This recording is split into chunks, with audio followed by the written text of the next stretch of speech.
For thousands of years it was said to hold the presence of God. It led armies, split rivers, and vanished without a trace. Now archaeologists are asking the question no one dares to answer. Where is the Ark of the Covenant, and why can't it be found? The desert has a way of keeping secrets. For centuries, explorers, soldiers, and scholars have searched these sands for a single lost object, a chest said to hold the presence of God himself. The Ark of the Covenant. It was more than gold, more than a relic. According to the Hebrew scriptures, it was the physical meeting point between heaven and earth, a chest of acacia wood, overlaid with pure gold, guarded by cherubim whose wings touched at the center. Inside were the stone tablets of the 10 Commandments, Aaron's rod that budded, and a jar of manna.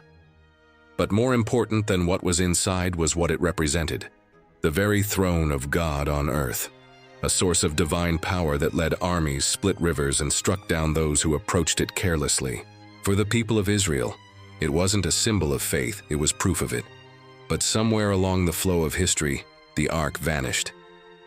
The last time it appears clearly in the biblical record is during the reign of King Josiah, roughly 600 years before Christ. After that, silence. When the Babylonians conquered Jerusalem and destroyed the first temple, every treasure was listed among the spoils, except the Ark. It simply disappears. No mention, no record, no recovery. And yet, through the centuries that followed, the world never stopped looking. Every generation has its own theory of what happened to the Ark of the Covenant. Some believe it was hidden by priests beneath the Temple Mount before Jerusalem fell. Others claim it was smuggled south by the prophet Jeremiah, taken to a secret cave, where it would remain until the time of restoration. A different tradition says it was carried to Egypt by the son of King Solomon and the Queen of Sheba, taken down the Nile to a land called Cush, and eventually to the highlands of Ethiopia. For centuries, Ethiopian monks have sworn that the Ark still rests within the Church of Our Lady Mary of Zion, guarded by a single monk who devotes his life to its protection. No one else may enter, no one else may see. Western archaeologists have begged for proof.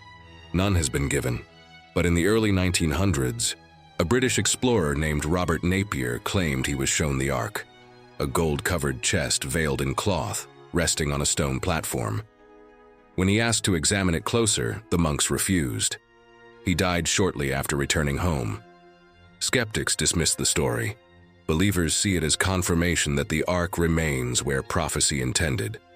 The mystery only deepened in the 1980s, when an American amateur archaeologist named Ron Wyatt announced that he had discovered a hidden chamber beneath Jerusalem, directly below the site of the crucifixion. Inside, he claimed, was the Ark of the Covenant itself, covered in stone, untouched for millennia. He said that traces of ancient blood were found on the rock above it, aligning with the belief that Christ's sacrifice symbolically completed the covenant once sealed by the Ark. No verifiable evidence of Wyatt's claim has ever surfaced, and no one has been able to reproduce his findings. Still, the legend persists, fueled by whispers, photos, and forbidden tunnels under the old city that even Israeli authorities rarely explore. But why does the story of the Ark still hold us captive after 3,000 years? Maybe because it represents something that archaeology can measure, the intersection of faith and the physical world. A moment when belief becomes visible. We have fragments of its story, ancient depictions on temple walls, records of its processions, replicas made by scholars, and clues buried under centuries of dust. But every time the Ark seems close to being found, it vanishes again, like it is protecting itself from those who seek it for the wrong reasons.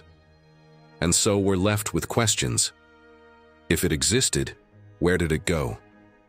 Could something made of gold and wood really survive this long?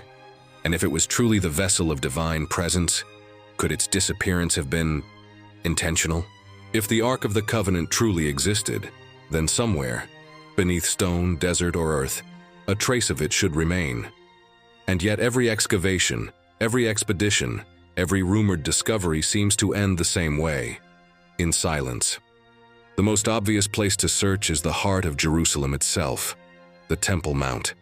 It was here that King Solomon built the first temple, where the ark rested in the innermost chamber known as the Holy of Holies. Only the high priest could enter, and only once a year, to offer sacrifice on behalf of the people. When the Babylonians destroyed the temple, nearly every sacred artifact was listed among the treasures they carried off to Babylon. Gold, silver, vessels, censers, all recorded in detail. But the ark's name never appears. For archaeologists, that single omission is maddening. It suggests one of two things. Either the ark was already gone before the Babylonians arrived, or it was hidden so effectively that even the conquerors never found it. Beneath the Temple Mount lies a labyrinth of tunnels, some natural, others carved by hands thousands of years old. Over centuries, Muslim and Jewish workers alike have stumbled upon sealed chambers, blocked corridors, and hollow spaces deep beneath the bedrock. Most of these areas are now strictly off-limits due to religious tensions, and excavation under the mount is forbidden.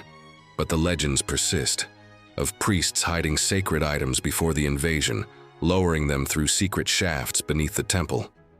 If true, the ark could still be there, sealed behind stone that no modern explorer has touched.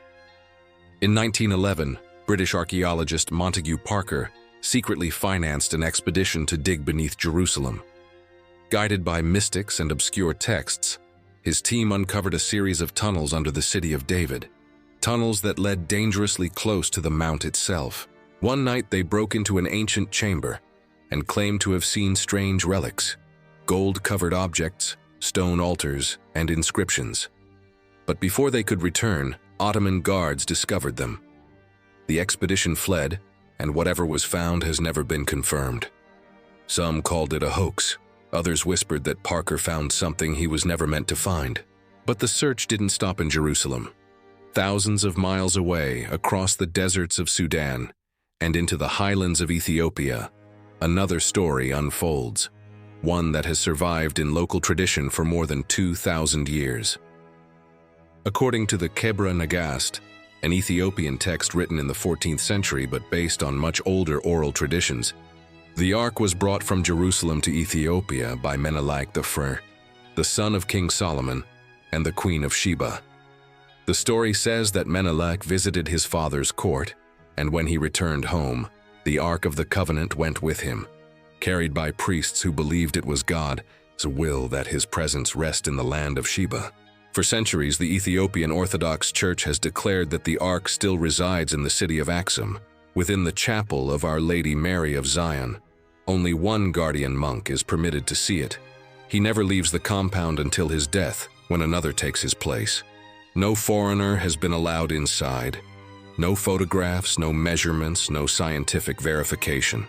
Only eyewitness claims, some from priests who say that anyone who approaches the ark without purification experiences sudden illness or burns to the skin. Scientists dismiss these accounts as legend or exaggeration. But curiously, the ark's described effects, heat, radiation, even electrical discharge, have drawn the attention of physicists who wonder whether there could be a scientific explanation for its power. Could the ark have been more than symbolic, an ancient device engineered with principles we no longer understand? Biblical descriptions mention poles that could not be touched, a gold-covered box capable of striking down those who mishandled it, and a glow that appeared between its cherubim. Some have speculated that it may have produced electrical charge, like a primitive capacitor. Others imagine it as a vessel designed to focus or conduct energy, not mystical, but mechanical. Still, the mystery remains unsolved. No artifact has ever matched its design or function, and even if it could be explained scientifically, there is a question archaeology still cannot answer. Why was the ark treated not merely as sacred, but as alive? The scriptures describe it as going before Israel into battle, parting rivers, guiding their path with a cloud by day and fire by night. Whatever it was, it changed how humanity perceived the divine, not as an invisible force in the sky, but as a presence that could dwell among people. The power of the ark may have been beyond comprehension, a paradox that still haunts archaeologists today. For those who seek it, the challenge isn't just about finding a lost relic. It's about confronting an idea that faith and physics might not be as far apart as we think.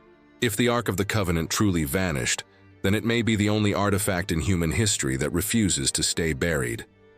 Because even now, centuries after the last confirmed mention, the trail refuses to go cold. In 1989, Israeli authorities investigating the Temple Mount tunnels discovered sealed chambers filled with ancient stones and pottery. While officially declared of no major significance, anonymous reports from workers on the project told a different story. Whispers of gold plating, inscriptions and objects that were quickly resealed and hidden from the public. Since then, security around those tunnels has tightened beyond measure.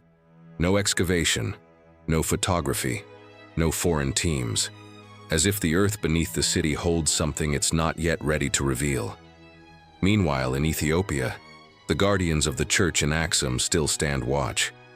Each new guardian is chosen as a boy, trained for years, then sealed within the chapel grounds for life. They never speak publicly. They never leave. When journalists or scholars ask for access, the answer is always the same. No one may see the Ark and live. It's easy to dismiss that as myth until you see how deeply they believe it. The devotion of the guardians isn't theatrical. It's quiet, steadfast, centuries of unbroken discipline for an object no outsider can verify. And that raises a question. Is the power of the Ark found in the artifact itself, or in the belief it inspires? Because even without physical proof, the Ark has shaped nations, guided wars, and influenced countless generations of faith. It appears in Islamic, Jewish, and Christian writings alike, each assigning it cosmic importance, each insisting that one day it will be revealed again. Prophets wrote of it returning in a time of great upheaval. Jeremiah said it would not be remembered or rebuilt until a new covenant replaced the old, a covenant written not on stone, but on the hearts of people. To some, that prophecy has already been fulfilled. To others, the Ark still waits, hidden somewhere beneath the earth, preserved until humanity is ready to face what it represents.